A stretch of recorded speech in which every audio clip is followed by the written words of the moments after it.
उत्तर प्रदेश के आगरा जिले में स्थित फतेहपुर सीकरी मुगल सम्राट अकबर द्वारा 16वीं सदी में बनवाया गया एक ऐतिहासिक और वास्तुकला की दृष्टि से महत्वपूर्ण स्थल है।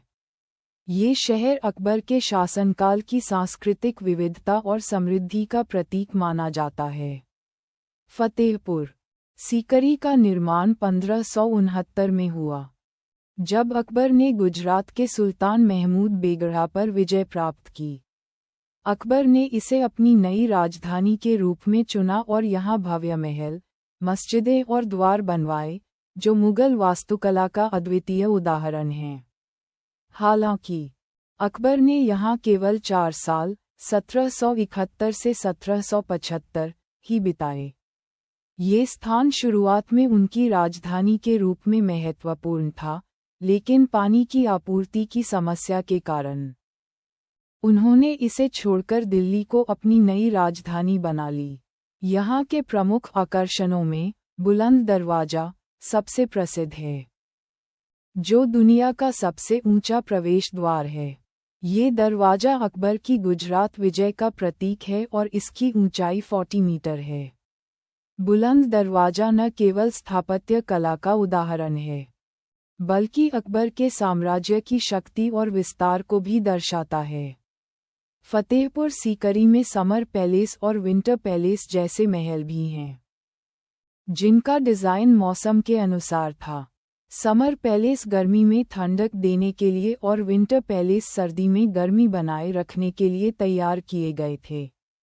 इसके अलावा यहाँ शाकाहारी और मांसाहारी भोजन के लिए अलग अलग रसोई बनाई गई थीं, जो अकबर की धार्मिक सहिष्णुता और सांस्कृतिक सोच को दर्शाती हैं।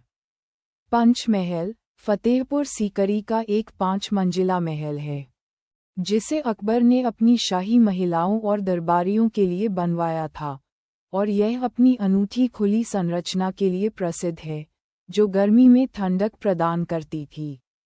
अकबर के दरबार के प्रमुख रत्नों में तानसेन, बीरबल और टोडरमल का नाम लिया जाता है।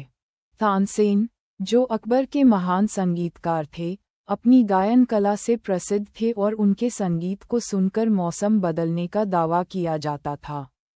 बीरबल, जो अपनी बुद्धिमत्ता और हास्य के लिए प्रसिद्ध थे, अकबर के दरबार के सबसे प्रिय दरबारी थे। टोडरमल, अकबर के वित्त मंत्री, ने साम्राज्य के वित्तीय मामलों को सुव्यवस्थित किया और भूमि कर प्रणाली को सुधारने में महत्वपूर्ण योगदान दिया। फतेहपुर सीकरी में सलीम चिश्ती का मकबरा भी स्थित है, जो अकबर के लिए विशेष महत्व रखता था। कहा जाता है कि संत सलीम चिश्ती के आशीर्वाद से ही अकबर को एक पुत्र की प्राप्ति हुई थी। आज भी फतेहपुर सीकरी की स्थापत्य कला, यहाँ के महल, बुलंद दरवाजा और अकबर के दरबारी रत्नों का योगदान भारतीय इतिहास में अनमोल स्थान रखता है। ये स्थान न केवल मुगल साम्राज्य की शानदार धरोहर का प्रतीक है, बल्कि एक प्रमुख पर्यटन स्थल भी बन चुका है।